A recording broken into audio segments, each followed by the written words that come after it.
पल्लवीज़ kitchen. आज हम बनाएंगे एप्पल आइस टी।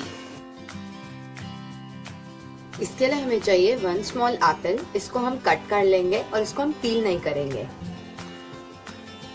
1 टीस्पून चाय पत्ती, शुगर टू टेस्ट, 1 दालचीनी, 1 लौंग, 1 इलायची,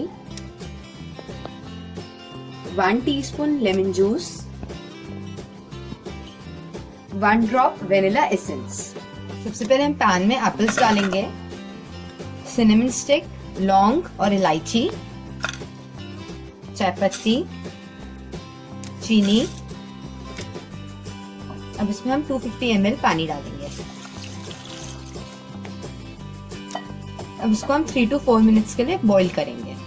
अब हम फ्लेम को ऑन कर लेंगे। अब इसको हम बॉईल होने देंगे। ये बॉईल होना शुरू हो गया। अब हम फ्लेम को लो कर देंगे और इसको 3 to 4 मिनट्स के लिए बॉईल कर लेंगे। ये बॉईल हो गई है। अब हम फ्लेम को बंद कर देंगे। इसमें हम 1 ड्रॉप वेनिला एसेंस डालेंगे, इसको मिक्स कर लेंगे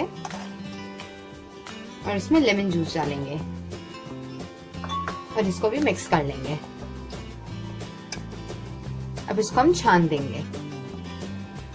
इसको हमने छान लिया। अब इसको हम चिल्ड करके सर्व करेंगे। ये चिल्ड हो गया। अब इसको हम सर्व करेंगे। ग्लास में हम आइस क्यूब्स डाल देंगे।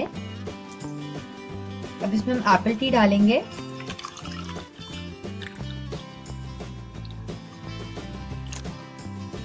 एप्पल टी पीने के लिए रेडी है। एप्पल टी पीने में बहुत ही रिफ्रेशिंग है। आप इसको जरूर ट्राई करें। ये थी हमारी आज की रेसिपी एप्पल आइस टी। मेरी और वीडियोस के लिए प्लीज सब्सक्राइब करें। Please like and share. Bye.